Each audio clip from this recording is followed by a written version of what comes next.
नमो वर्हन्तारं नमो सिद्धारं नमो वारियारं नमो वज्रायारं नमो लोये सवसागुरं शुद्धात्मानमनेकान्तं साधुभक्तं मंगलम वंदे संदष्टसिद्ध्यर्थं संदष्टार्थप्रकाशकम् मंगलम भगवान वीरो मंगलम गौतम गणे मंगलम कुंदकुंदाद्यो जैन धर्मोस्तु मंगलम सर्वमंगल मांगल्यम सर्वकल्याणकारकम धनम सर्वधर्माणां जयं जयमुत्साहकम्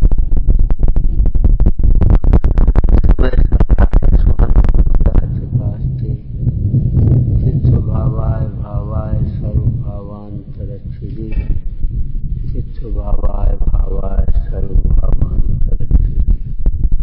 ओम नमः।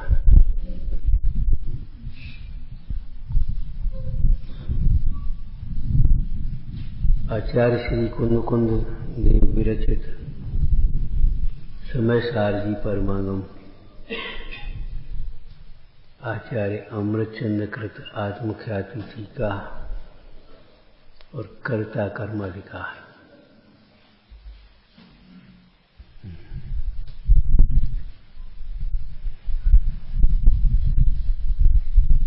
जीव अधिकार की बात तुरंत ही कर्ता कर्माधिकार की चर्चा आचार्य कुंद स्वामी ने की।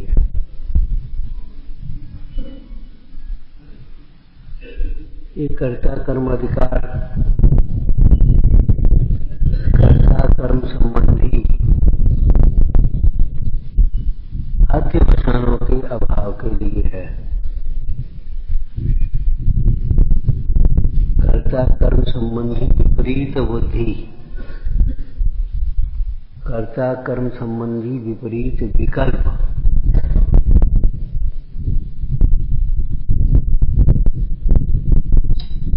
जो अज्ञान के कारण से होते हैं उनके अभाव के लिए ये चर्चा की है।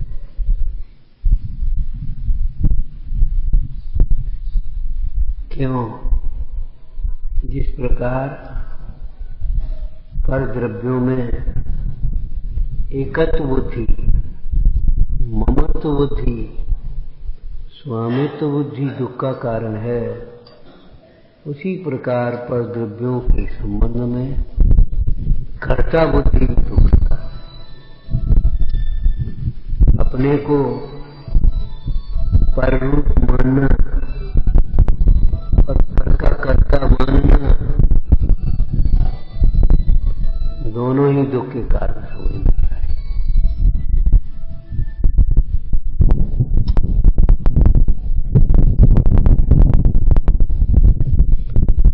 और किसी भी विपरीतता को, भूल को दूर करने के लिए मूल स्वरूप को समझना चाहिए। भूल को समझ निकालने के लिए मूल को समझो।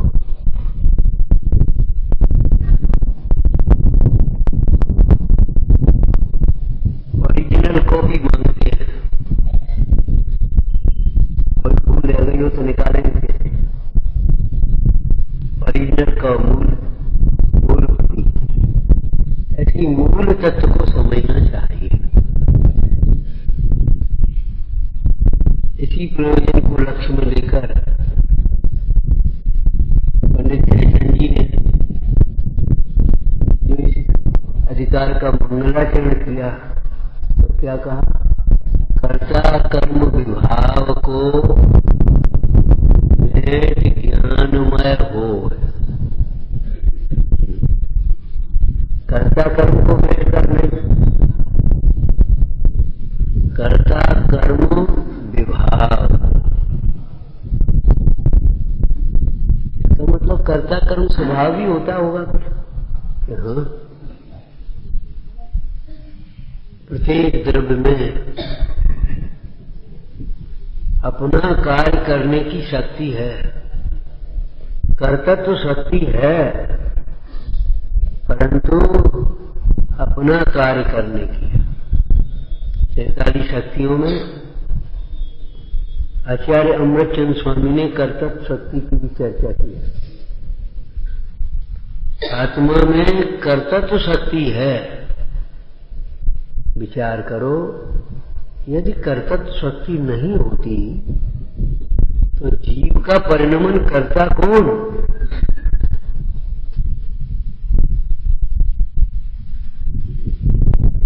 जो शक्ति नहीं है किसी अन्य के द्वारा दी नहीं जा सकती।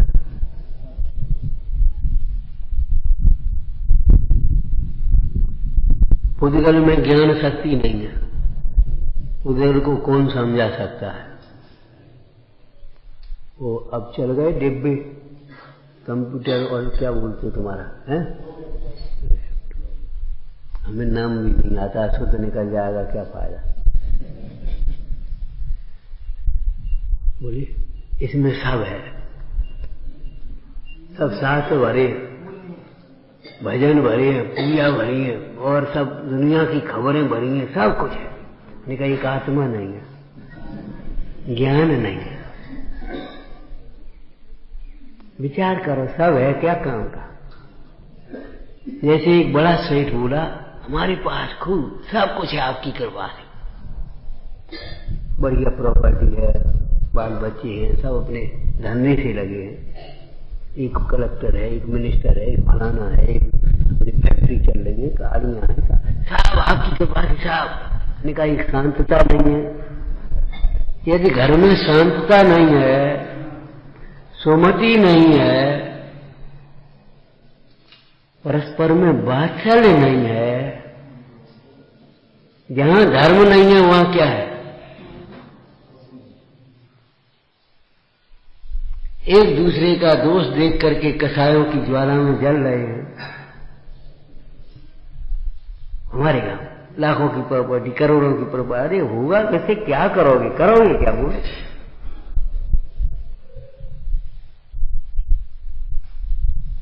सबके अलग अलग कमरे, अरे सबका अलग अलग स्वरूप तो समझा नहीं।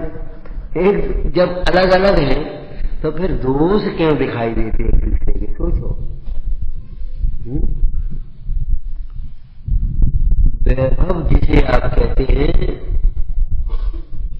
आचार्य भगवान उसे परिग्रह कहते हैं। जो तेरा वैभव है उसकी तुझे खबर नहीं है। जिसे आप अपना वैभव मानते हैं, प्रॉपर्टी मानते हैं, संपदा मानते हैं, उसे आचार्य भगवान परिग्रह कहते हैं। परिग्रह नाम का वो पाप है, और परिग्रह समस्त अनर्थों का मूल है।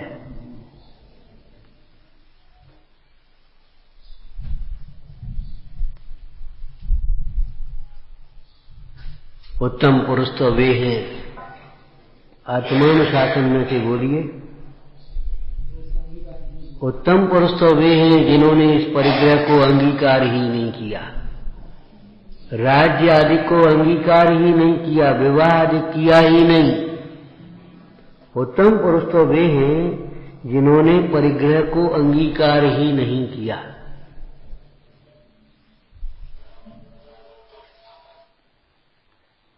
मध्यम पुरुष वे हैं जिन्होंने 6 खंड के परिग्रह को भी जीर्ण तिनके के समान ऐसे छोड़ दिया, ऐसे देखा नहीं लौट के, धीरे धीरे छूटेगा। अरे छूटा हुआ जानोगे तो धीरे धीरे छूट जाए, चलो बन सकती है बात। लेकिन जब परिग्रह को भिन्न जाना ही नहीं, परिग्रह को अपना माना, परिग्रह से अपना सुख माना, परिग्रह से अपनी प्रभुता मानी, बड़प्पन माना, अब परिग्रह छूटने का प्रश्न क्या है?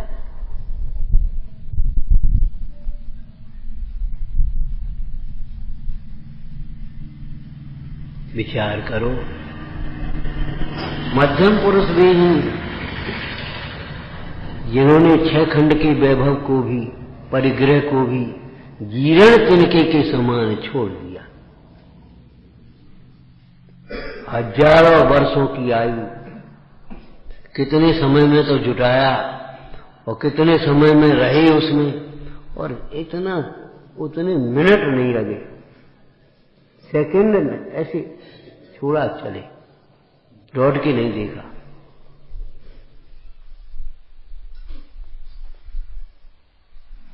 जघन्य पुरुष वे हैं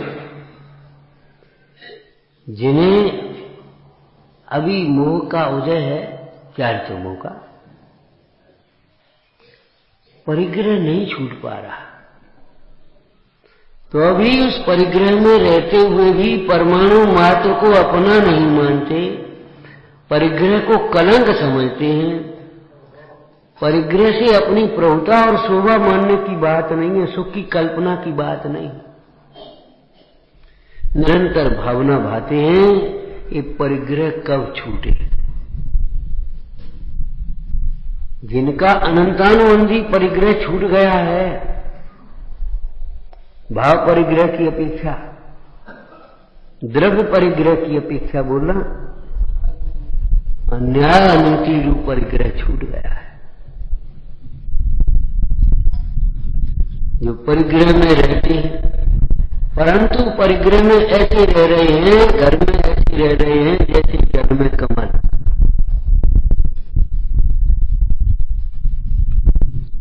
परिग्रह बढ़े भी पुण्य के उदय से तो ऐसे ऊपर उठते हैं। उनके जीवन को देख करके नीतिकारों ने लिख दिया, पानी बाढ़े नाव में, घर में बाढ़े राम, दोनों हाथ उलीचिए यही सयानों काम। ऐसे रखने लायक नहीं है, ऐसे निकालने लायक है। नाव में कोई अंजलि से पानी भरता होगा कि निकालता होगा?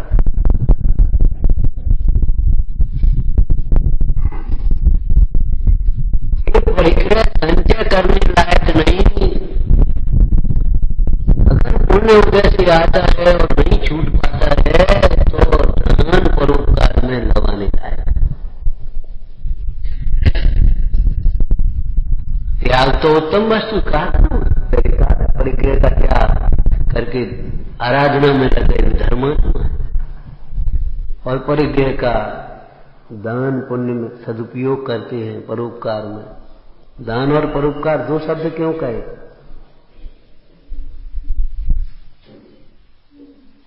दान पात्रों को दिया। दान शब्द का मूल प्रयोग जो है ना, वो पात्रों के साथ।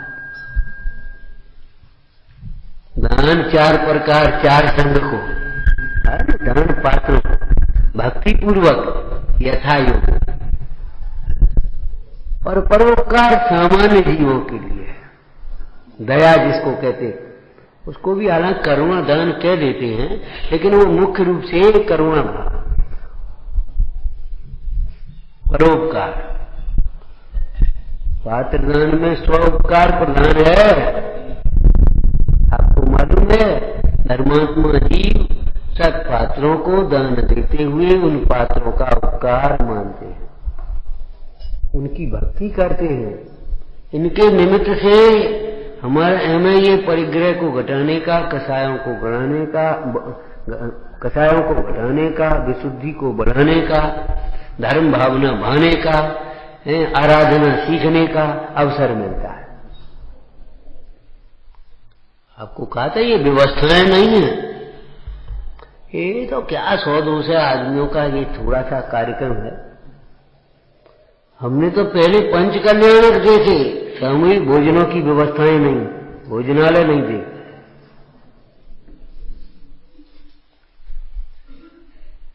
जो गृहस्थ हैं वे अपने अपने भोजन की सामग्रियां लाएंगे और अपने अपने डेरों में बनाएंगे, और जो अकेले से चले आए, माने भले वो गृहस्थी में हो, अकेले चले आए, या फिर ब्रह्मचारी त्यागी उनको, भैया तुम यही भोजन करना, अरे हम बोले यार सूखा रखा है, अरे रखो तुम रोटी खा लियो। और सत पात्रों को तो भैया वही डेरे नहीं, द्वारा पेक्षण कोई मुंडाज हुए, कोई ब्रह्मचारी, भैया भैया निमंत्रण है आपको, वही भोजन करना। आहार दान है, ये मुख्य मार्ग की नैमित्तिक क्रिया है। यत्नाचार और विवेक किसके द्वारा पाला जा सकता है? जब श्रावक रोज पढ़ने सुनने वाले स्वाध्याय वालों के यत्नाचार विवेक का तो ठिकाना कम रह गया, तो जिन्हें स्वाध्याय से कोई मतलब ही नहीं, जिन्होंने केवल एक आजीविका ही है, अब बताओ उनका कितना यत्नाचार विवेक हुआ। हम ये नहीं कहते उनमें भी धर्म बुद्धि वाले होते, क्षेत्रों पर मंदिरों पर पुजारी भी लगे होते हैं, उनकी भी धर्म बुद्धि होती, बड़े यत्नाचार की पूजा प्रचार करते। ठीक है, पैसा तो लेना पड़ता है, अलग बात है, लेकिन भगवान की पूजा का सौभाग्य मिला है, जरा सावधानी से करें, यत्नाचार विवेक से, पानी फालतू में बहरा बिलसानी यत्न से करें, छन्ने साफ रखें, सामग्री ढंग से बनाएं। उनमें भी ऐसा बहुत से लोग होते हैं। बहुत से लोग क्या है पूछो तो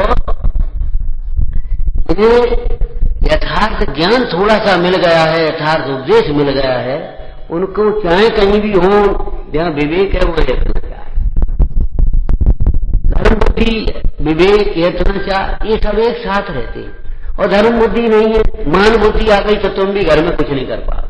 अरे साहब 4 चीजें बनाई, 10 चीजें बनाई और ये बनाया और देख किया, ढेर लगाया, पर्व के दिन में ये थोड़ी पता है, इनको कम करें और धर्म ध्यान में अधिक समय लगा। और भाई पंडित जी का निमंत्रण है, बस अब वो हरी लेते हैं, चलती है, वो होता है, सब करते हैं, सब्जी और चावल और दाल और मिष्ठान और नमकीन और ढेर लगाए। अरे एक दिन का और सभी भैया आना, भोजन करना, ये भी होता है। सीधी बात है, तो स्वरूप है। अज्ञान में जो होता है वह अज्ञान में होता है, ज्ञान में जो होता है वह ज्ञान में होता है। इस अधिकार में एक ये भी गाथा है, बोला ज्ञानी के सर्वभाव ज्ञानमय, अज्ञानी के सर्वभाव अज्ञानमय। अज्ञानी देखा देखी या थोड़ी सी कसायों की मनता के कारण मोह के मनोदय में धर्म क्रियाओं को करता है, तो भी अज्ञानमय भाव का उल्लंघन नहीं करता।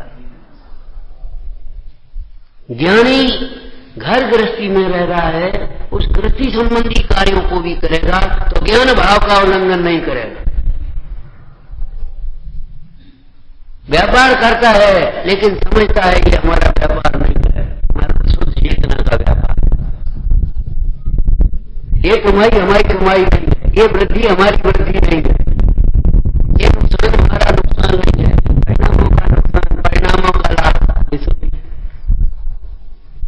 ज्ञानी जहां रहेगा वेद ज्ञान पूर्वक ज्ञानमय भाव का उल्लंघन नहीं करता।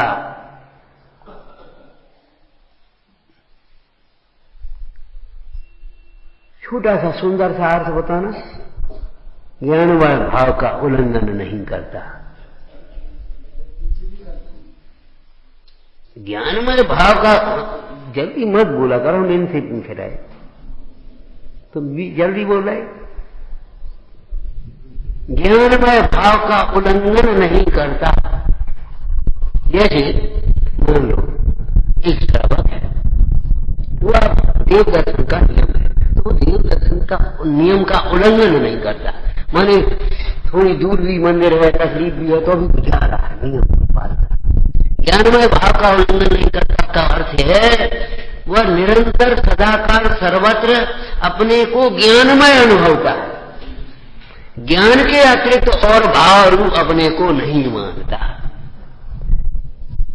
समझदार नाटक की भाषा बोलना, चेतनवंत अनंत हो सहित जो आत्म राम याते अनमल और सब उधर के परिणाम।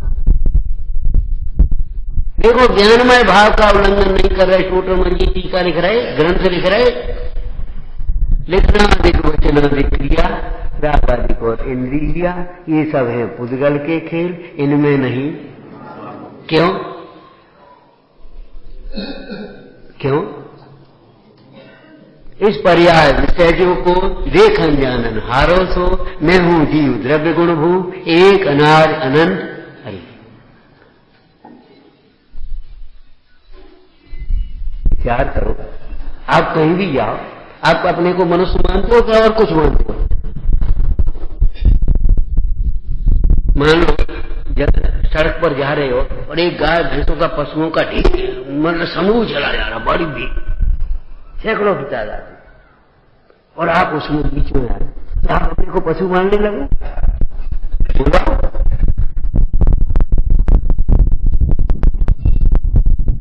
वृक्षों की बस्ती में से निकलना पड़े, आप अपने को मनुष्य मान लोगे? ट्रेन में सब लोग बैठे, आप अकेले ही हो, तो अभी आप अपने को जैन मानोगे कि नहीं मानोगे? जैनत्व का उल्लंघन न करने का पहला सूत्र है अपने को और मान लेना, सब कुछ चलता है, ये मत सोच लेना हम जैन हैं, चाहे कहीं भी हो। हम रात में नहीं खाएंगे, दिन में भोजन करेंगे। ये तो हमारी बाहर की चलनियों की क्रिया है भाई। हम पानी छान करके पिएंगे, छान करके काम बनाएंगे। हम बाजार की उल्टी सीधी वस्तु थोड़ी खा लेंगे। भूख लगी है तो लगी है, कोई बात नहीं। प्यास लगी है तो लगी है। चाहे जब एक चातक पुत्र, चातक लौकिक में पक्षी होता है, चातक पक्षी तो होता है,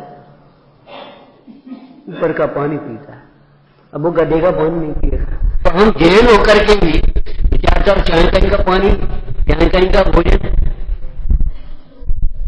मार्गव धर्म के प्रसंग में एक ये भी चर्चा लिखी, जो मार्गव धर्म के धारक धर्मात्मा वे ग्रंथ साहिब के वचन तो नहीं बोलते, वो तो नहीं करते, वो सब बातें आ गई। उसके बाद एक और भी अंतिम पैराग्राफ बोलो, मार्गव धर्म का फल यही होगा, उद्धतता का अभिमान आदि से वस्त्र आदि नहीं पहनते, दिखाने के लिए कपड़े नहीं पहन रहे थे। उल्टे सीधे शील विरुद्ध, संस्कृति के विरुद्ध, मर्यादा के विरुद्ध वस्त्र नहीं पहनते। उद्धतता के वस्त्र आभूषण नहीं पहने हैं, ऐसा लिखा है। इससे अभिमान अधिक पुष्ट होता है। क्यों? उनका भी फर्क होता है। छोटी बच्चा हो ना, उसको जरा सिपाही की ड्रेस पहना तो उसको ऐसा लगने लगता। इन बाल बच्चों को जो पहन लेते हैं, क्या बोलते हैं इनको, कपड़े चिपके चिपके, बहुत बुरे कपड़े। देखो भाई, धर्म विरुद्ध तो है ही, स्वास्थ्य के लिए भी आपके लिए हानिकारक है।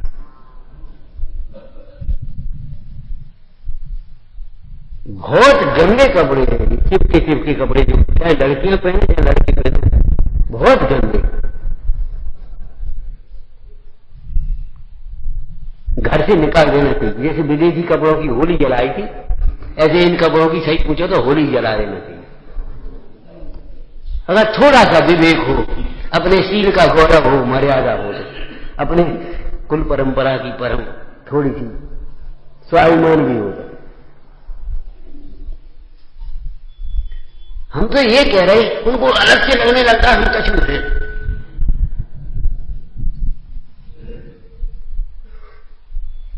आपको कुछ नहीं लग रहा, और धोती पटाखी पहनो तो लगने लगेगा कि नहीं अलग से? बोलो, अरे कपड़ों से क्या होता है, काहे से होता है, जो बता रहे तो।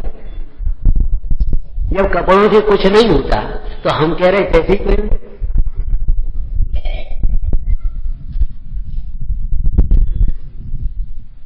भाई अपनी घर की संस्कृति के अनुसार ही पहन ले। जब उनसे कुछ होता ही नहीं है तो सादगी के ही वजह से पहन लो, उसमें क्या फर्क पड़ेगा? तुम कहते हो कुछ नहीं होता, लेकिन कुछ नहीं होता है कह करके अपने पक्ष का पोषण करना चाहते।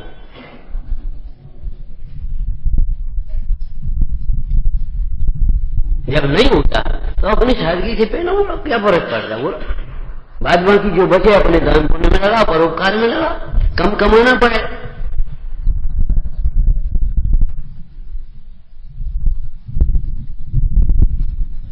हम यहां ये कह रहे थे कि ज्ञानमय भाव का उल्लंघन नहीं करता, माने अपने को निरंतर ज्ञानमय मानता है। नहीं तो ज्ञान करो, ज्ञान मात्र। तो जघन्य पुरुष वे हैं, अधम नहीं, ध्यान रखना। जघन्य पुरुष वे हैं जो परिग्रह में रहते हुए भी परमाणु मात्र को अपना नहीं मानते, परिग्रह से अपनी प्रभुता नहीं मानते, परिग्रह से अपनी शोभा नहीं मानते। नास्तिक से कहो तो परिग्रह को कलंक समझते हैं, इसलिए निरंतर भावना है कब छूटे।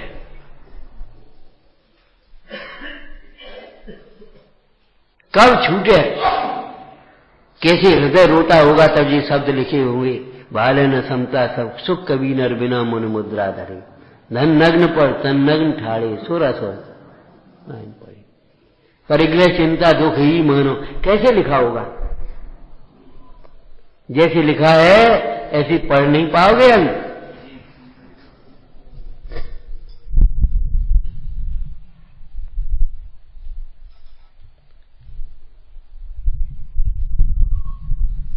विचार करो, छूटे कब, छूटे कैसे, ये किसके कहां से भावना भाव है? जेल से छूटने की भावना भाव है, इसे जेल समझोगे।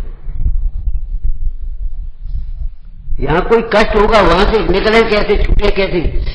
आपको ये भावना क्यों नहीं आती घर से निकले कैसे, छूटे कैसे? बड़ी खुशी से हंसते हंसते आएंगे, 14 कोई निकल रहे, अरे निकल कहां रहे, फंस रहे हो।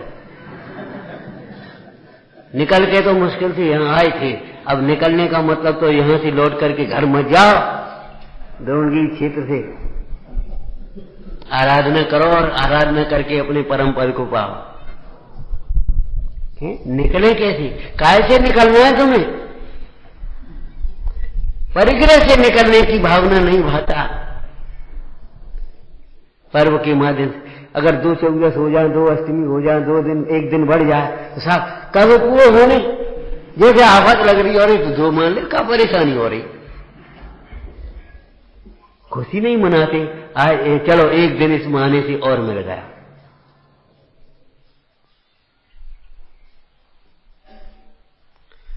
तो अधम जघन्य पुरुष वे हैं जो परिग्रह में रहते हुए भी परिग्रह से न्यारे। न्यारे माने न्यारे तो तुम भी हो, न्यारा अनुभवते हैं। निर्गंथ पद की भावना भाते हैं, अपने चैतन्य पद की, निर्गंथ पद में रह करके चैतन्य पद की भावना भाते हैं जघन्य पुरुष। परिग्रह नहीं है, उस परिग्रह के लिए भी जो लालायित रहते हैं, थोड़ा बहुत मिल जाए उससे अपने को बड़ा मानते हैं। परिग्रह के लिए अपने प्राण देने के लिए तैयार हैं। भाई भाई लड़ने लगे, पिता पुत्र लड़ने लगे, पड़ोसी पड़ोसी में लड़ने लगे, 1-1 इंच जमीन के पीछे, जरा जरा 2-2 पैसा के पीछे, व्यापार में ग्राहक और तुम्हारा विक्रेता क्रेता लड़ने लगे। अरे रे प्रभु, धिक्कार है, परिणामों का तुम्हें कुछ होश नहीं, खबर नहीं। परिग्रह की संभाल में ही मेरा जीवन खुल जाए, और जितना परिग्रह के कमाने में क्लेश है, परिग्रह को रखने में और परिग्रह की सुरक्षा में उससे अधिक क्लेश है, और परिग्रह के छूटने में बहुत क्लेश है सम्यक ज्ञान के बिना। बहुत आर ज्ञान होता है, किसी का कुछ चला जाए, हाय लुट गए, मैंने शब्द कैसे निकल, हाय लुट गए, सब चला, तुम्हारा था कहां, लेकिन उसको क्या लगता है, हाय लुट गए। कितनी मुश्किल से कमाया था, कैसे मैंने बनाया था, काय के सूचक शब्द है कर्तक। परिग्रह की ममत्व बुद्धि, परिग्रह की कर्तत्व बुद्धि, एक ही बात समझना चाहिए मिथ्या की अपेक्षा, वह भी मिथ्या। धर्म पालना चाहते हो, धार्मिक क्रियाओं को पालना चाहते हो, अपने हाथ से काम करना सीखो।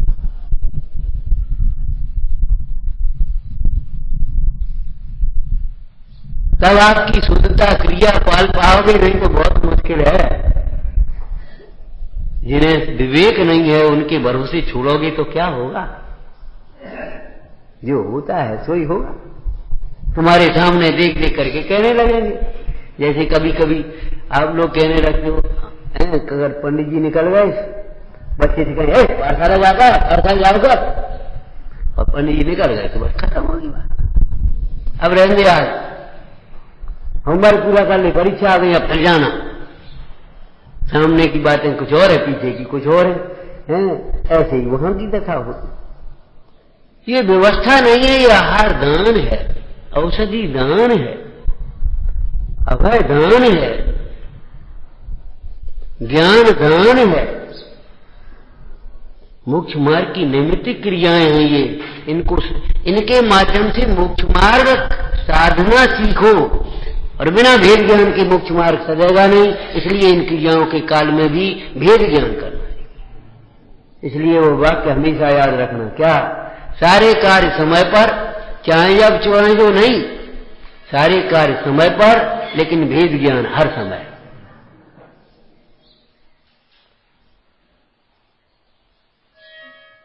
एक क्षण भी भूलने लायक नहीं है अपना स्वरूप, अपना कर्तव्य। कर्तव्य माने सम्यक दर्शन ज्ञान चारित्र, एक क्षण भी भूलने लायक नहीं है। भूले चूके सो डूबे। ड्राइवर की सावधानी थोड़े ही क्षण के लिए हटती है, बस एक्सीडेंट हो जाता है। एक क्षण को भूलना भी कष्टकारी है। उसी समय में खोटा बंद हुआ सागरों का और भोगना पड़े।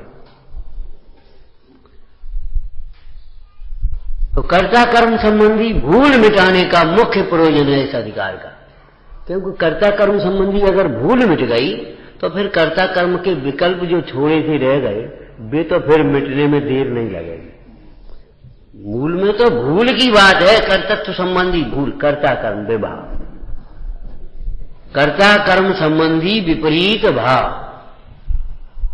क्या कर्ता कर्म संबंधी विपरीत भाव? भाव का मतलब कर्ता कर्म संबंधी विपरीत श्रद्धान, विपरीत मान्यता, कर्ता कर्म संबंधी विपरीत ज्ञान, और फिर कर्ता कर्म संबंधी विपरीत विकल्प। मैंने ऐसा किया, अब मैं ये कर रहा हूं, और अब मुझे ये काम और करने हैं। अभी तो बहुत काम करना है, तुम्हें नहीं मालूम, अभी नहीं फुर्सत। देखेंगे, सोचेंगे, आत्महित के लिए देखेंगे और सोचेंगे, और ये काम करने बहुत जरूरी काम है। हम पूछते आराधना से ज्यादा जरूरी कौन सा काम है? वो जरूरी काम रखा। जरूरी काम, ये काम जरूरी है कि मजबूरी है? जरूरी काम तो ये है आत्महित। तो कर्ता कर्म संबंधी विभाव, उस विभाव को दूर करने के लिए कर्ता कर्म का स्वरूप समझ लेना चाहिए। भूल को दूर करने के लिए मूल ही तो समझा जाता है। अब बताओ, इस अधिकार में कर्ता कर्म संबंधी स्वरूप की चर्चा कहां है? बताओ, खोजो पाओ। कर्ता और कर्म दो शब्द है कि नहीं? अब कर्ता किसे कहना, कर्म किसे कहना है? यह परिणमत स कर्ता,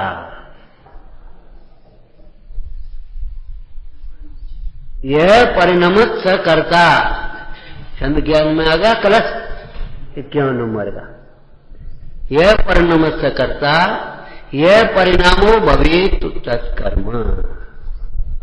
या परिणति क्रिया सा त्रयमपि भिन्नम न वस्तु तया।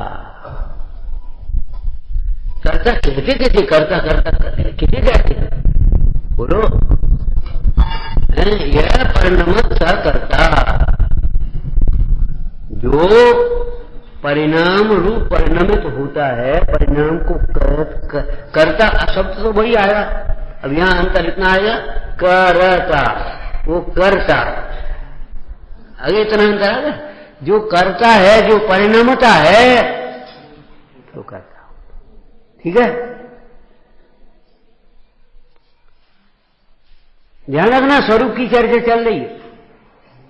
निमित्त की व्यवहार की वो निमित्त करता, वो चर्चा नहीं है यहां। निमित्त कर्ता नहीं होता, इसके प्रमाण के लिए, इसके तर्क के लिए ये है। निमित्त कर्ता क्यों नहीं होता? निमित्त स्वयं कार्य रूप नहीं परिणमता। बाई रोटी का कर्ता क्यों नहीं है? कि बाई रोटी रूप स्वयं नहीं परिणमती, चकला बेलन रोटी रूप नहीं परिणमता, तवा चिमटा रोटी रूप नहीं परिणमता, अग्नि रोटी रूप नहीं परिणमती, आटा रोटी रूप परिणमता है।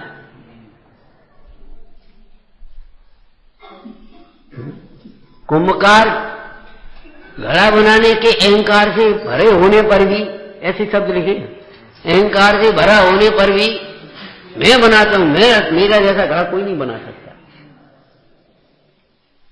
कारीगर को मेरी जैसी ये बिल्डिंग कोई नहीं बना सकता। अहंकार से भरा हुआ होने पर भी वह बिल्डिंग रूप नहीं परिणमा है, घड़े रूप कुंभकार नहीं परिणमा है, आभूषण रूप स्वर्णकार नहीं परिणमा है।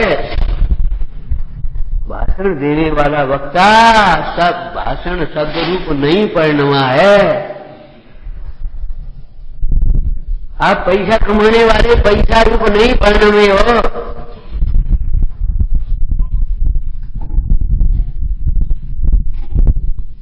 यह परिणमत सहकर्ता नास्ति, अस्थि नास्ति दोनों कहोगे तब उसका स्वरूप बन पाएगा। बोलो, यह न परिणमति स न करता। जो उस कार्य रूप परिणमित नहीं होता वह कर्ता नहीं हो सकता। तो लोग कहते तो हैं, अरे लोगों के कहने से क्या होता है, मानते तो हैं, तो वो मानता मिथ्या है। तो ज्ञानी भी कहते हैं, जिनवाणी में भी कहा है कि उपचार से, व्यवहार से, किसी अपेक्षा का सापेक्ष कथन होगा, किसी प्रयोजन सहित कथन होगा। वास्तव में जो परिणमता है वह कर्ता होता है।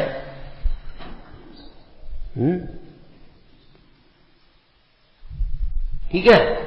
और थोड़ा सा इसी में खुलासा कर लो, जिस रूप परिणमता है उसका ही कर्ता होता है।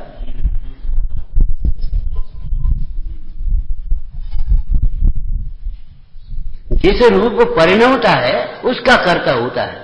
कुम्हार ने एक घड़ा बना रहा था, तो मिट्टी घड़े रूप परिणमती है, तो मिट्टी को हम घड़े का कर्ता कहेंगे। अब मिट्टी एक कोई स्टैच्यू मूर्ति रूप नहीं परिणम रही है तो मूर्ति का कर्ता नहीं होगी।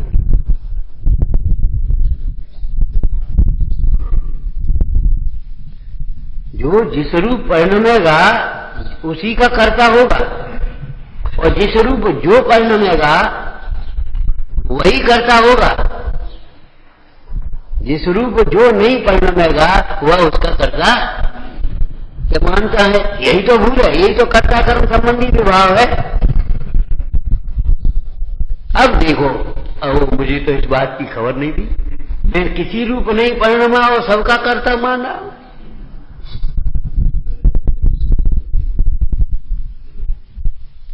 इसी को दूसरे कलश में क्या कहा, कर्ता कर्म के दूसरे शब्द अगर हम जोड़ें तो ये तो परिणाम परिणामी आ गया। दूसरे शब्द में व्याप्य व्यापक कहेंगे। किस रूप कहेंगे? व्याप्य व्यापक। व्याप्य किसको कहेंगे? कर्म, और व्यापक कर्ता। व्याप्य परिणाम और व्यापक द्रव्य। यह परिणमत सकर्ता। बस इतना ही तो स्वाध्याय कर लो, हो गया पूरा।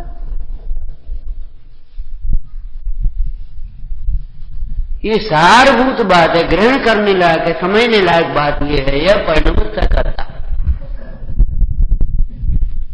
यदि आपने ये समझ लिया तो मैं पर का कर्ता हूं ये कैसे मान सकता, बताओ। फिर टीकाओं में जगह जगह एक उसका खुलासा भी किया है। यदि पर का कर्ता हो तो पर रूप परिणाम न होगा पहले, क्योंकि कर्ता होने के लिए परिणाम को स्वरूप करना पड़ेगा, व्यापक व्यापना पड़ेगा उसमें।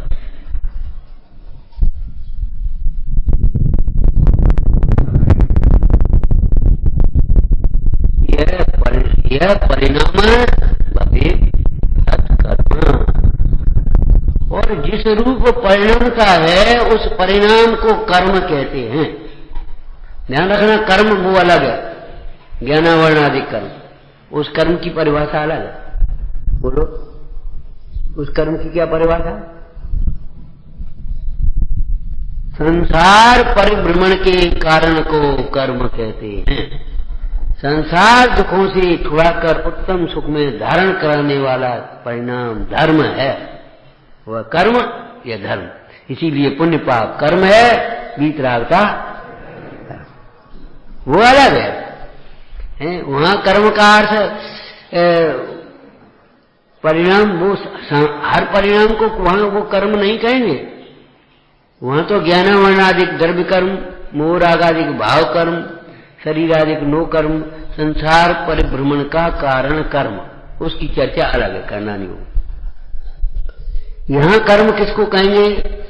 कर्ता जिस परिणाम को करता है, जिस परिणाम रूप परिणमता है, यह परिणमति स कर्ता, यह परिणाम स कर्म।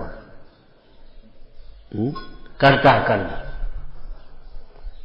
अब कर्ता कर्म है तो फिर क्रिया होगी, क्रिया तो यह परिणति क्रियासा, यह परिणति क्रियासा। त्रयमपि भिन्नम न वस्तुतया। यदि वस्तु स्वरूप से देखें, वास्तव में देखें, तो तीन होते हुए भी वे तीन नहीं है।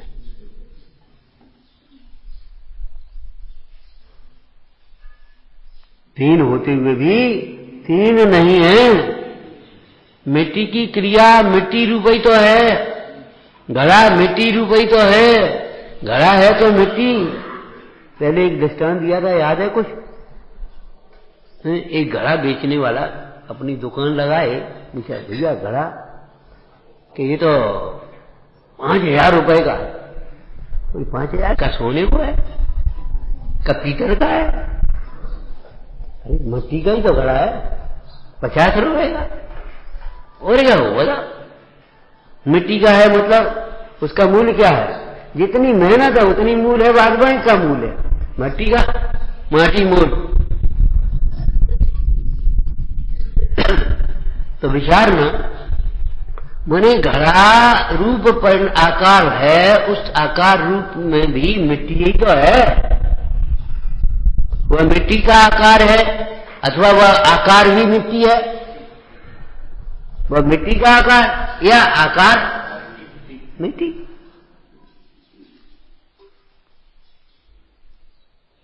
त्रयमपि भिन्नम न वस्तुतया। क्या मतलब हुआ? कौन सी बात सही है? भिन्नता की सही है कि अभिन्नता की सही है? क्या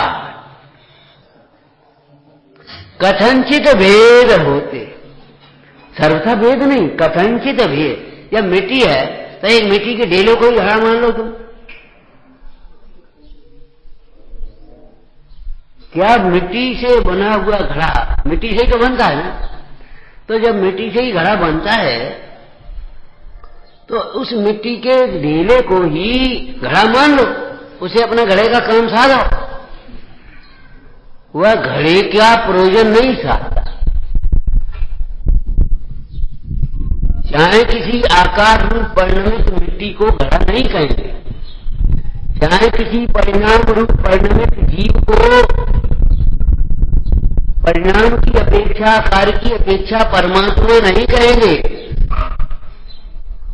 बहिरात्मा कहेंगे, अंतरात्मा कहेंगे, अलग अलग नाम पढ़ेंगे, परिणाम की अपेक्षा तो पढ़ेंगे। स्वभाव की अपेक्षा सभी परमात्मा है, सर्वजीव है, सिद्ध सम। तो इतना ही लिखते आगे क्यों लिखा? जे समझते था।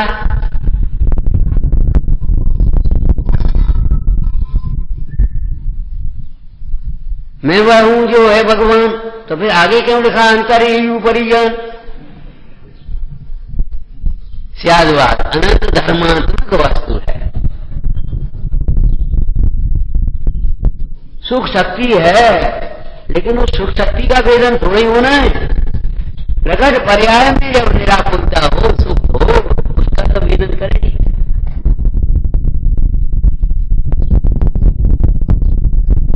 मान लो, मानने से क्या होगा था बताओ? भाई रोटी नहीं बनी, कहिए रखा ना आता, मान लो तुम इसी को रोटी मानकर खा रहे और कहो इस आटे को रोटी कैसे मान रहे? तुम आटे को रोटी नहीं मान रहे, मुझे बताओ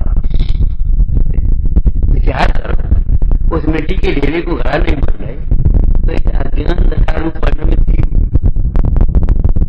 मान लिया। अरे भ्रम से नहीं, एक चर्चा पहले की थी याद है? भ्रम से सिद्ध समान मानने पर स्वच्छंदता का पोषण करता है, जीव परमात्मा का पोषण करता है, निश्चयवास होता है।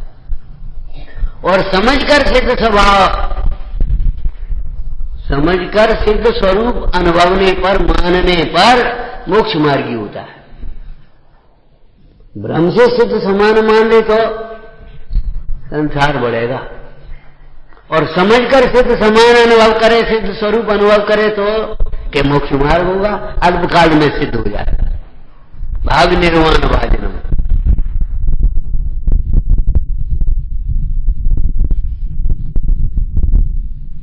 तीन भेद होने पर भी वस्तुतया एक है, भेद नहीं। और जहां जब तक भेद भाषित होते रहते हैं, छेडाला तो पढ़ लेना, मुंडराज की दशा, तीनों अभिन्न। ऊपर की लाइन बोलना,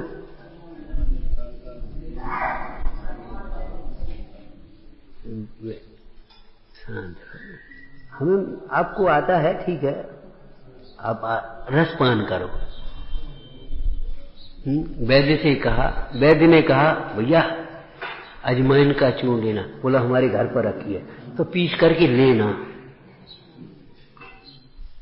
घर पर रखी है तो अभी तुम्हारी जो वेदना है वो नहीं मिटेगी, जब पीस करके उसे फांकोगे।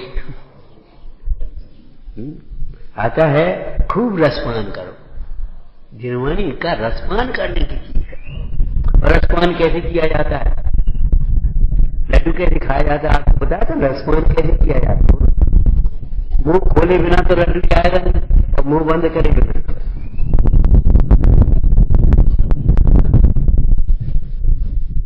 मुंह खोल करके ऐसे ही करो, अब खाओ। मुंह तो भी एक मजबूरी व्यवस्था है भीतर जाने की। इसकी बात तो हमारी संस्कृति में एक ओम शब्द है? बोलना, उच्चारण करना बंद हो गया हो कि नहीं हो गया? ओम क्या मतलब है? इन ओम शब्द के जो वाचक हैं, वाच्य हैं, पंच परमेश्वर तेरे भीतर है, भीतर देखना। सब आत्मा की अवस्थाएं, आत्मा ही है शरण, भीतर देखना। इन पंच परमेश्वरियों को बाहर मत देखना। अरे इनके भी बाहर से दिखने वाले सिंगों को और शरीरों को ही पंच परमेश्वरी मत मान लेना। सिद्ध की अपेक्षा जरा गौर कर दो, अथवा सिद्ध को सिद्धालय में देखने लगे। नहीं नहीं, ये सब आत्मा की अवस्था है। कर्ता कर्म क्रिया, ज्ञाता ज्ञान भेद, ज्ञाता ध्यान भेद, ये सब चर्चा अलग अलग नहीं। मुख्य रूप में क्या? कर्ता कर्म क्रिया। अब जब ज्ञान के प्रसंग में जानने में आती तो ज्ञाता ज्ञान, ज्ञाता जानने रूप परिणमित जीव, ज्ञान इसके द्वारा जानने जाता है, और ज्ञेय इसको जानता है। ठीक है? ध्याता ध्यान भी, जो ध्यान रूप परिणम रहा है उसे ध्याता कहेंगे। और ध्यान एकाग्रता रूप परिणति, एकाग्र चिंता निरोधो ध्यानम, और ध्येय जिसका ध्यान करे। ठीक है ना? अब जब ये तीन है ना, तीनों में जब अभिन्नता भाषित होती है, तीनों अभिन्न होते हैं, अभिन्नता भाषित होती है, तब जीव अखिन्न होता है, शुद्धोपयोगी होता है, निश्चल का। तीनों अभिन्न अखिन्न शुद्धोपयोग की निश्चल दशा। और जब तक तीनों भिन्न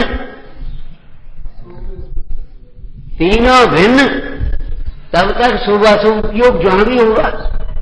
तीनों अभिन्न नहीं, तीनों भिन्न भाषित होते हैं।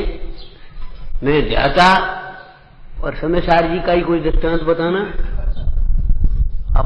अपरीक्षक आचार्य के उपदेश से ध्यान करने बैठ गया। काय का ध्यान कर रहा है? छोटे से दरवाजे वाली कोठरी में बैठ करके गगनचुंबी भैंसी का ध्यान कर रहा है। गगनचुंबी ऐसा ध्यान कोई करता तो नहीं है। हमारे हिसाब से तो ऐसा ही ध्यान करने बैठिए। मैं इतना परिग्रह वाला हो गया, मैं करोड़पति हो गया, मेरी स्त्री, मेरे बाल बच्चे, मेरा घर, अब मैं कैसे निकलूं? गगनचुंबी भैंस माने इनका कोई और छोड़ नहीं। ऐसे ही तृष्णा का और छोड़ नहीं है। जो अपने को आत्मा नहीं मानता, किस रूप अपने को नहीं मानता बताओ? विश्व से विभक्त होने पर भी समस्त विश्व रूप प्रसंग पढ़ने पर मानता है। मैंने अव्यक्त रूप से देखा यार, तो उस जिसने एकत्व विभक्त को नहीं पहचाना, उसका एकत्व समस्त पदार्थों में है। एकत्व का मतलब एकत्व बुद्धि। वो सारे पदार्थों एक ही बात है, एक ही बात है, एक ही बात है, एक ही बात है। मेरा ही तो है, अपने ही तो है सब। एक उदारता का सूत्र लिखा है संस्कृत में, उदार चरता नाम सब अपने ही, कोई पराया नहीं। अरे जिन्हें तुमने अपना माना है वह भी अपना नहीं है। अपना ही अपना होता है, अपना ही अपना होता है। पराया अपना मानने पर भी अपना नहीं होता। मैं ज्ञाता ये मेरे ज्ञेय, मैं ध्याता ये मेरे ध्येय, ऐसे ये मैं करता ये मेरे काम। मात्र जानना मेरा काम, ये भी समझाया है, सिखाया है कि नहीं आपको? बताओ। मतलब ये सब मेरे काम नहीं है। बहुत लोगों को ऐसा लगता कोई प्रभावना का और कोई काम बता, भाई हमें अपना भी काम करना है। धन्यवाद, हम तो कहते अपना काम कर, सीख तो या अपना काम है क्या? जिन्हें तुमने अपना काम माना है वे पाप के काम हैं, मोह के काम है नैमित्तिक रूप से। वे अपने काम नहीं है। हमें अपना काम देखना है, हमें अपना व्यापार देखना है, वो पाप का व्यापार है। हमें अपना घर देखना है, वो कारागार है।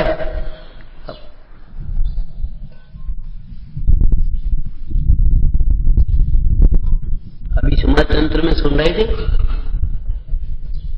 देह को, अपनी देह को मैं मानता है ये मैं हूं, और अन्य की देह को मानता है ये अन्य है। सोचना, इन बच्चों का पालन पोषण आप क्या समझते? देह का पालन पोषण। बहुत लोग आए आके, मैं सेवा करने, हमने सेवा करो, कैसे करोगे? बस ऐसे ऐसे किया तो सेवा हो गई। हमने कहा किया, हमें है ही नहीं सेवा, इसकी क्या कर रहे हैं? करो सेवा, कैसे करोगे? विचार तो करो। स्थूल रूप से भी कहा जाए तो सेवा करने का प्रयोजन श्रम का निवारण है, स्थिरीकरण है। सेवा में वात्सल्य चाहिए, विवेक चाहिए, यत्नाचार चाहिए। जिसकी सेवा कर रहे हैं उसके मन को संतुष्टि। ये कब जब हम धोला जाओ, अरे सेवा का मौका दे, तुम उल्टी सीधी धोला तो सेवा कैसे काम चलेगा? विचार करो। सेवा का मतलब क्या है? दुकानों पर लिखा है सेवा का मौका दीजिए, तो सेवा का मौका मतलब आपको जो चाहिए वही तो दे। विचार है, ज्ञानी की सेवा बिना ज्ञानी हुए कैसे कर पाओगे? संयमी की सेवा बिना संयम की भावना की, अनुमोदना की, महिमा की कैसे कर पाओगे? बहुत यत्नाचार विवेक चाहिए। हम ये कह रहे हैं सेवा के नाम पर शरीर दिखता है, पालन पोषण के नाम पर शरीर दिखता है। बच्चों के पालन पोषण में केवल शरीर को, चाहे कुछ खिला दिया, चाहे जैसा पहना दिया और चाहे कुछ सिखा दिया, पढ़ा दिया, बस पालन पोषण हो गया। ये बताओ ये बालक अकेला शरीर है कि इसके भीतर आत्मा है? आत्मा और शरीर दो है, दो का नाम बालक है कि अकेले शरीर का नाम बालक? फिर आप पालन पोषण के नाम पर संस्कार देना क्यों भूल रहे हैं? ये कह रहे हैं, क्यों भूल रहे? बोलो। अरे शरीर को हमने मैं मान लिया और शरीर को बालक मान लिया। अरे अकेले शरीर का नाम मनुष्य नहीं है, शरीर का नाम बालक नहीं है, उसके भीतर जीव है कि नहीं? नियम का पालन, संयम का पालन, ज्ञान वैराग का पोषण, इसका नाम पालन पोषण है।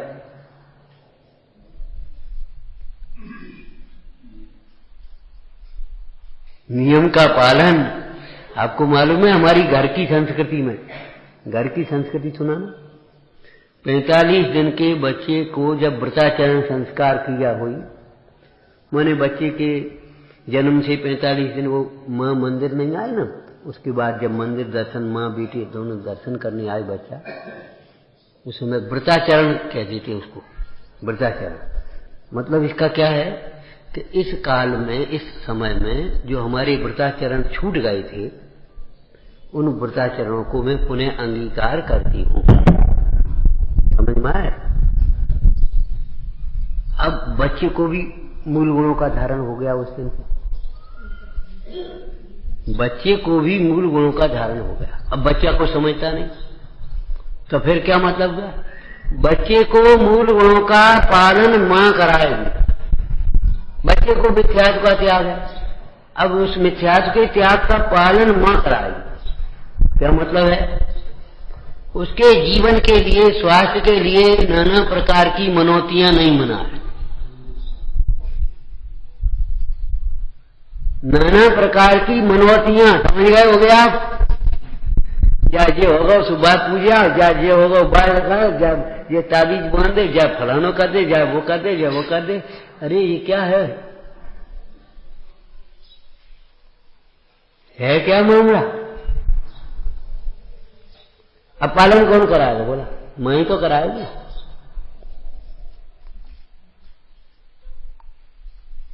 आठ वर्ष तक बच्चे के नियमों का पालन करने की मां की जिम्मेदारी है।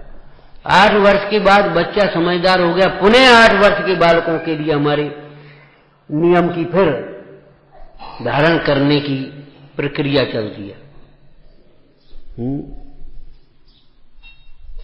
आगम में है ना, 8 वर्ष के हुए तब पढ़ने के लिए उपाध्याय को सौंप दिया, फिर पुनः मूल गुण। अब तुम अपनी समय से इनको पालो, कोई बात समझ में नहीं आए तो पूछो, निगरानी की, निरीक्षण की, टोकने की, समझाने की व्यवस्था माता पिता की है। उसके बाद का पाप पुण्य सब बालक का है। 16 वर्ष के बाद, 16 वर्ष तक के नीचे अगर बच्चे अपराध कर रहे हैं तो वो बच्चे का अपराध नहीं, वो मां का अपराध है, पिता का अपराध, माता पिता का अपराध।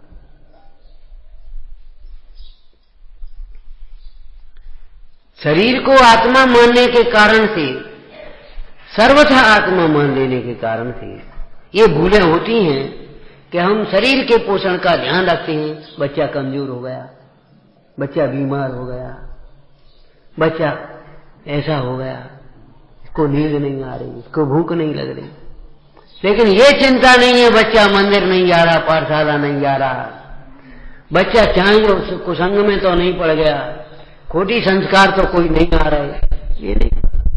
क्यों? आत्मा अपने को समझा होता, आत्मा उसको समझा होता तो ये बातें व्यवहार में आती। हो सही नहीं।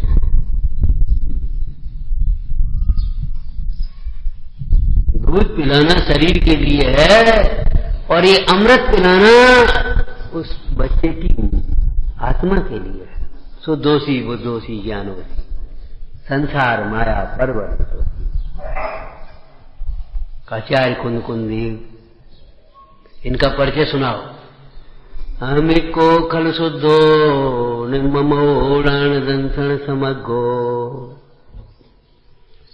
आचार्य कुंद देव ने अपना परिचय दिया है। कैसे परिचय दिया है? अमिको खल शुद्धो निर्ममोड़ान दंसन समग्गो।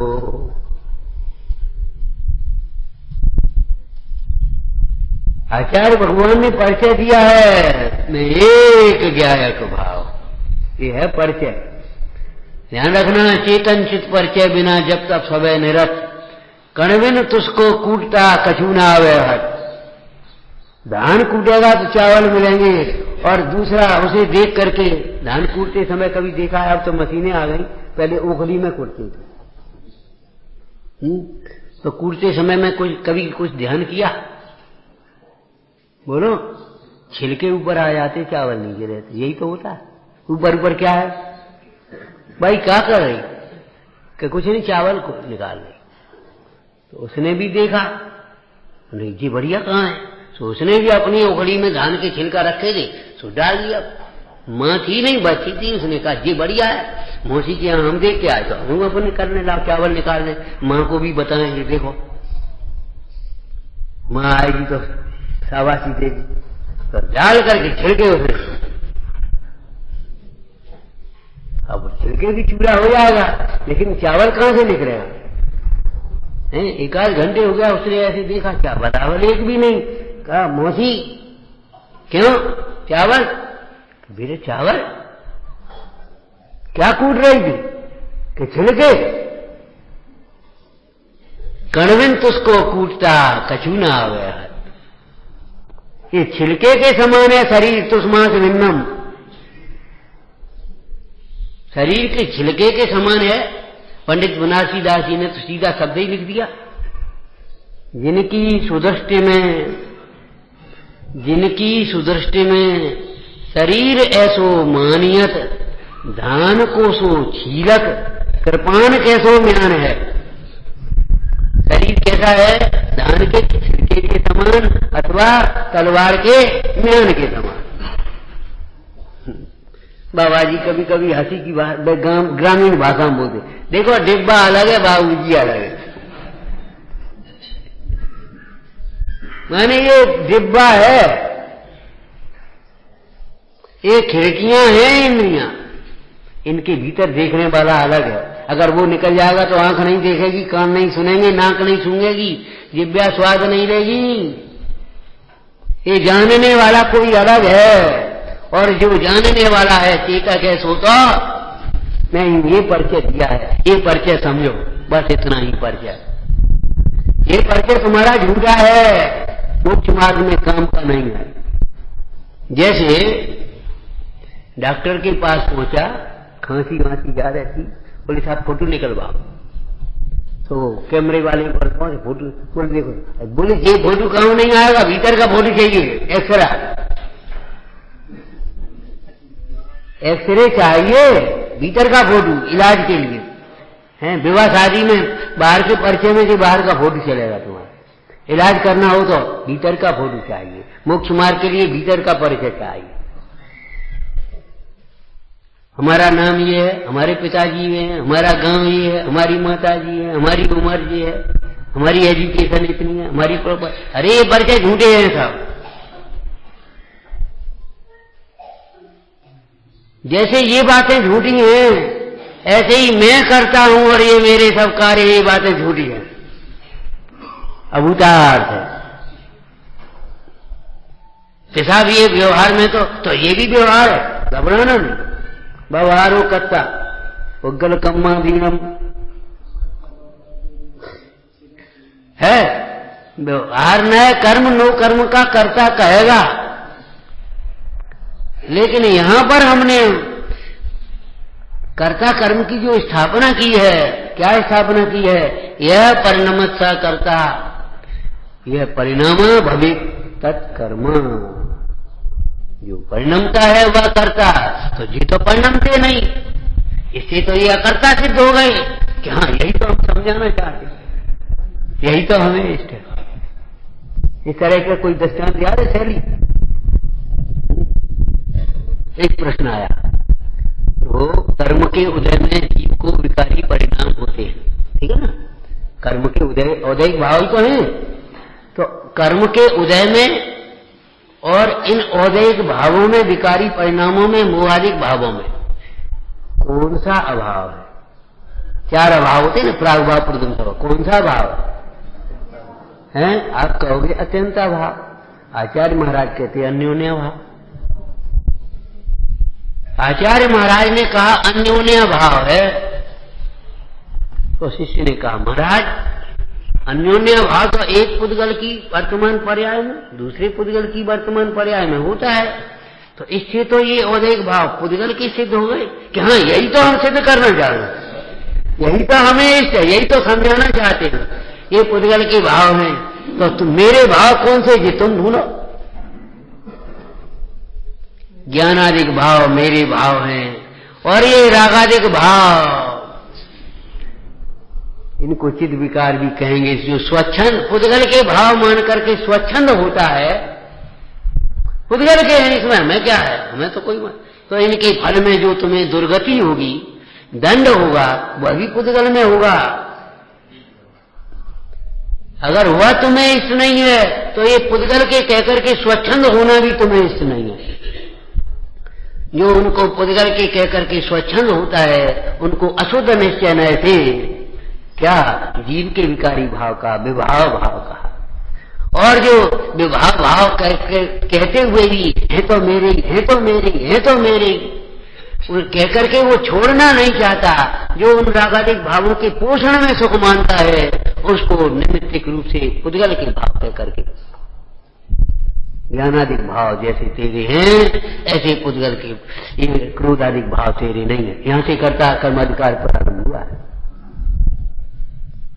क्यों? कर्ता कर्माधिकार का प्रयोजन पंडिताई कराना नहीं है, नाना प्रकार की अपेक्षाओं को कभी कुछ कह देना, कभी कुछ कह करके चक्कर में डाल देना, चक्कर में पड़ जाना नहीं है। ये नए चक्र भव चक्र के अभाव के लिए है। एक कर्ता कर्म अधिकार में कर्ता कर्म का जो स्वरूप है वो सांगोपांग बताएंगे, निमित्त नैमित्तिक भी बताएंगे, व्यवहार भी बताएंगे, परमार्थ बताएंगे, लेकिन ये सब दुख के अभाव के लिए है। और दुख के अभाव के लिए पहले नंबर पर मिथ्यात्व के अभाव के लिए, विपरीत मान्यता। इसलिए हमने पहले नंबर पर आपको कहा कर्ता कर्म संबंधी विकल्प तो बहुत बाद में मिटेंगे, पहले कर्ता कर्म संबंधी विपरीत बुद्धि मिट जाए, कर्तत्व बुद्धि जो पर की, कर्तत्व बुद्धि मिटने के बाद भी कर्तापने के विकल्प आते हैं। प्रशस्त रूप भाव तो बहुत आते, मुंडाजों को आए कि नहीं? जगत के जीव कैसे कल्याण करेंगे, शास्त्र रचना करी, उपदेश दिया, आए ना विकल्प। लेकिन उस समय भी अकर्ता को दृष्टि में था। जैसे ब्रेक लगने पर भी गाड़ी धीरे धीरे रुकती है, ऐसे ही मिथ्या कर्तत्व बुद्धि का अभाव होने पर भी विकल्प मिटने में टाइम लगता है। लेकिन कर्तत्व बुद्धि ही नहीं मिटी है तो कभी विकल्प मंद हो गए, कभी विकल्प तीव्र हो गए, विकल्प मिटते ही नहीं है। और इसी में एक आगे अंतिम प्रसंग में एक चर्चा आई है, कलश आया है, विकल्प कह परम कर्ता विकल्प है कर्म केवल न जातु कर्त कर्मस्य सविकल्प न सति। ये समझो निर्विकल्प दशा जब होती है, निर्विकल्प अनुभूति होती है, तब ही ये कर्ता कर्म संबंधी भ्रांति मिटती है, तब उससे पहले कर्ता कर्म की भ्रांति मिटती ही नहीं। उपादान निमित्त के दोहे लिखे भैया भगवती दास ने, बनारसी दास जी ने भी खास दोहे लिखे हैं, भैया भगवती दास जी ने बहुत दोहे लिखे। तो उन्होंने क्या लिखा, इस रहस्य को कौन समझेगा, जो जाने गुण ब्रह्म के सो जाने यह भेद। अज्ञान दशा में जैसा कर्ता मानता वैसा कर्ता भी नहीं है, और जैसा अकर्ता मान करके स्वच्छंद होता है वैसा अकर्ता भी नहीं। अगर आत्मा अपने को आत्मा समझे बिना तुम कहो हम तो अकर्ता हैं तो अभी झूठे, और कहो हम तो करता हैं तो अभी झूठे, दोनों झूठी।